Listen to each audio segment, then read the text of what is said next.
Estamos de volta. Nós vamos agora continuar conversando com Cássio Carrara sobre o livro O Som da Nova Era, um lançamento que foi realizado no 8º Encontro Caibar Schutel em Matão. Vamos ver o que ele tem ainda para nos contar. Vamos falar um pouquinho mais da Casa Editora, né? Hoje, como está hoje a Casa Editora? Porque começou de um jeito lá, com muito mais, assim, de uma forma... Não sei a palavra certa, não é primitivo, mas muito simples, né? Porque não tinha recursos, né? Hoje, como que está isso? Hoje em dia a editora tem uma estrutura profissional, né? A gente tem assinantes no Brasil inteiro, no mundo, e ela está se adaptando também à era digital, vamos dizer assim. Começamos esse ano a venda de e-books, a maioria dos livros do Clarim já está em plataforma digital também. Sim. A revista já pode ser lida também na assinatura digital, o jornal. Então a editora hoje, ela tem um trabalho realmente profissional, né? Mas ela não faz mais a impressão, é isso? Não faz a impressão. Até 2010, dezembro de 2010, a impressão era feita aqui na gráfica da editora. Porém, as máquinas já eram bastante antigas e necessitavam de uma atualização, e isso demandaria um custo muito alto, né, de modernização. Como a editora, por razões estatutárias, ela não aceitava trabalhos, impressões de outros segmentos, era só justamente para suprir a necessidade gráfica da editora, então não tinha razão mais para manter a gráfica. Em 2011, terceirizou toda a impressão. O jornal e a revista foram para uma gráfica de Ribeirão Preto, até hoje está nessa mesma gráfica. Enquanto isso, os livros, eles alternam de gráfica, dependendo da cotação, dependendo da logística, né, da necessidade. Mas toda a impressão da editora hoje é terceirizada. Certo, mas que facilitou a vida da editora. Facilitou a vida, com certeza. Aumentou, inclusive, o número de livros publicados, é isso? Aumentou o número de livros publicados. Essa é uma coisa que a gente sempre prima muito, né? Pela qualidade dos livros e também pela quantidade, não tem como, né? A gente tem que sempre estar tendo lançamentos. Mas com lançamentos com responsabilidade, de acordo com os ideais da doutrina, né? Sempre buscando agregar ao movimento espírita. Agora, sempre é interessante ter umas histórias engraçadas, ou engraçadas entre aspas, né? Tem a historinha aqui do seu Juca, que é interessante, interessante você ler, porque comprova o quanto que a espiritualidade nos auxilia, o quanto que nós temos auxílio, né? E o quanto que a vida nos proporciona, né, as oportunidades boas para o nosso evoluir. Com certeza. O seu Juca, inclusive eu coletei essas informações com o filho dele, o senhor Ivan, né, que desencarnou há pouco tempo. E foi muito interessante essa entrevista, porque ela resultou, eu considero esse o capítulo mais leve assim, do livro, que eu fiz realmente ali um diálogo mesmo, né, uma coisa bem interativa. E eu me lembro do seu Ivan contando sobre o pai dele, as histórias assim, e era muito gostoso de ouvir. Eu falei, eu não posso deixar de registrar isso, né? Então eu procurei trazer essa vivência, tentar recriar esse diálogo que ele narrava de forma tão gostosa. E aí resultou nessa história do seu Juca, né?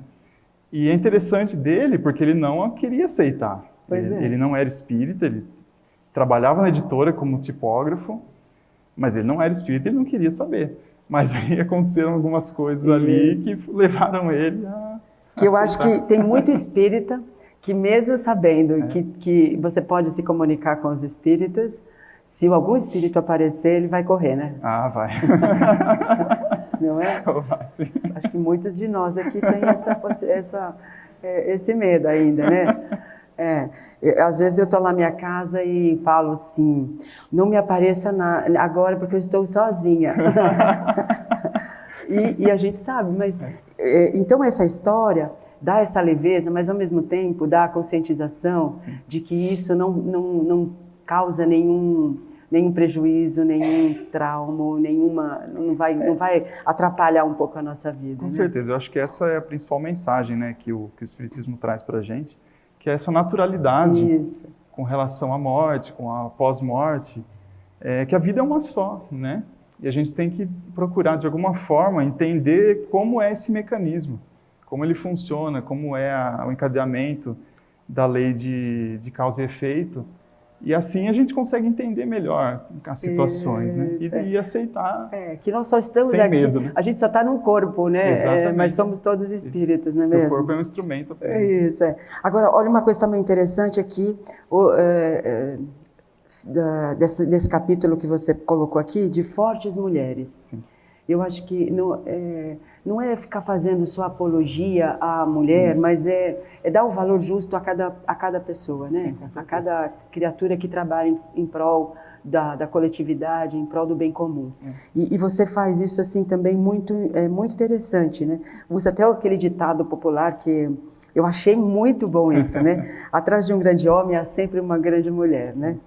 Mas acho que ao lado, e você colocar ao lado, isso é muito interessante. No caso do Clarim, após a desencarnação do Caibar Schutel, a dona Antoninha Peste, que era a secretária dele, foi quem realmente assumiu, né, o comando da editora. E foi um período de muitas dificuldades. Sim. Imagina só, né, uma figura desse calibre, que é o Caibar Schutel, de repente ele não abandona o trabalho, né, mas deixa aqui o plano físico, e os seus continuadores, por algum momento, se veem perdidos. E agora, né? Como nós vamos fazer? Perdemos o nosso grande professor, né? E a dona Antoninha foi quem deu o prosseguimento à editora. Foi num período aí, aproximadamente, quase 30 anos que ela ficou à frente. E nesse período, para se ter uma ideia, não foram lançados livros novos. Continuam apenas imprimindo os que já existiam, né? Os do Caibar e um ou outro ali de outra autoria. Então, realmente, por isso fortes mulheres, porque ela foi muito forte, muito convicta também na continuação do trabalho do Schutel, e graças a ela, que a editora está aqui ainda. E essa reestruturação, você falou já um pouco, mas você fala de reestruturação econômica e cultural, porque aí que ela fez parte dessa reestruturação. E você fala da TECA, do Teatro Experimental, que também me explica bem isso aí. Na verdade, o Teatro Experimental era uma iniciativa do Wallace Rodrigues, né, que ele foi editor-chefe da editora Clarim de 66 até 88. E o Wallace, além do trabalho como espírita na Casa Editora Clarim, ele também tinha muito trabalho assim como no teatro, no cinema, na poesia, ele era um poliglota. Então, na verdade, o TECA não tem muita relação com a editora em si, mas com o trabalho do Wallace, anterior à editora. Mas que faz parte também de uma oportunidade de demonstrar cultura ou de conhecer cultura. Eu tenho certeza que na época do Wallace, realmente foi uma época muito rica em termos de publicações do Clarim. Você pega os livros que ele trouxe traduzidos, as obras que ele escreveu, a própria revista, né, as matérias na revista, no jornal, eram muito ricas em termos de cultura. E eu tenho certeza que muito disso vem da formação dele como no teatro, no cinema, né? Ele trouxe isso para as publicações do Clarim. Você tem um capítulo que fala de consolidação, né? Acontecimentos importantes mereceram destaque. Fala um pouco disso também. É da consolidação do... Vamos rememorar aqui, isso, né? Rememorar. Durante a gestão do Sr. Carlos Vital, né? Acontecimentos importantes mereceram destaque. Em 1973 e ao longo de 1980, a editora foi renovada de seus equipamentos. Sim, exatamente. Nesse período... aí que surgiu uma coisa boa também, não é isso? Nesse período do Sr. Carlos Olson, foi que realmente, após... Vamos dizer assim, ele trabalhou em conjunto com o Wallace, né? E aí depois, quando ele assumiu a presidência, foi renovado todo o parque gráfico, aumentado. E nesse período, na década de 70 e 80, foi quando a editora realmente teve um grande incremento no número de livros lançados. Justamente pela aquisição de máquinas novas, né? Os funcionários, talvez, não tenho essa informação, mas talvez tenha aumentado o número de funcionários também.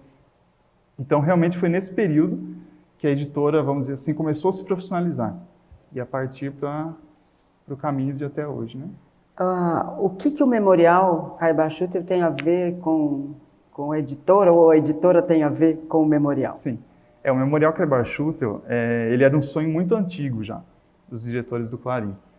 Em 2013, ele foi pensado, e na antiga casa do Caibar Schutel, onde era também a redação da editora, o espaço foi reformado e estruturado em várias salas temáticas.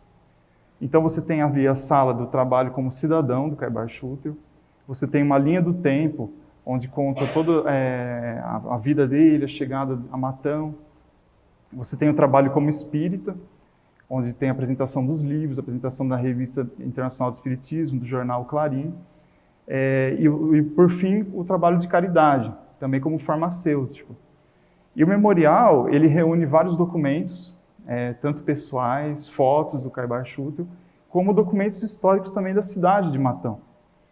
Aqui em Matão ele foi o primeiro prefeito da cidade, ele fundou a Associação Comercial aqui de Matão, o Lar São Vicente de Paulo, ele coordenou por muito tempo. Ele era um empreendedor, né? Ele era um empreendedor, sem dúvida. Então o Memorial, ele é um lugar de resgate, justamente dessa memória do Caibar, todas as suas realizações, e está ligado ali no mesmo espaço físico da editora Clarim, na antiga casa onde ele vivia. E assim, é interessante que o Centro Espírita também virou Centro Espírita Clarim. Virou Centro Espírita Clarim, exatamente. Ele foi fundado como Grupo Espírita Amantes da Pobreza, em julho de 1905, até que no início do século XXI, por decisão dos diretores do Clarim, eles resolveram unificar o nome. Então, de Centro Espírita Amantes da Pobreza, passou para Centro Espírita Clarim. Tem algumas explicações que dizem que o Centro Espírita Amantes da Pobreza...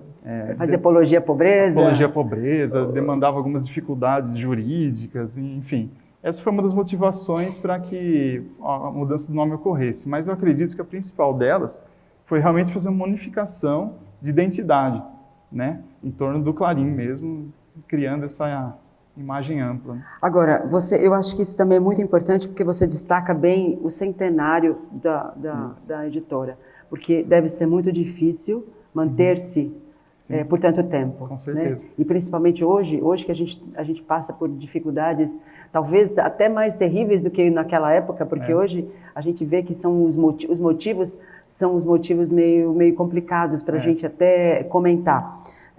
Então é interessante uma editora que se mantém firme. Em especial o jornalismo em si, ele vive um período de crise, de crise de identidade.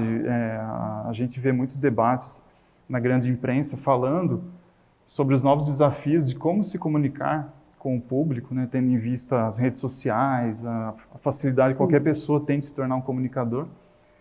Então, você ter uma editora, uma revista quase centenária, um jornal já centenário, eu acho que é um grande mérito, E continuar com esse trabalho, crescendo cada vez mais, ininterrupto, com novas oportunidades de divulgação. Então, sem dúvida, o centenário ele foi um grande marco na história do Clarim. Porque hoje nós estamos 113 anos, é isso? 113 anos de história, 113 anos. Então, eu acredito que você chegar, atingir essa marca do centenário, realmente você está mostrando ali, não, estou consolidado agora. Estamos finalizando mais um Repensar, agradecendo essa oportunidade que tivemos de estarmos lá em Matão, participando desse encontro, que é um encontro importante anual. Agradecer ao Cássio Carrara e você.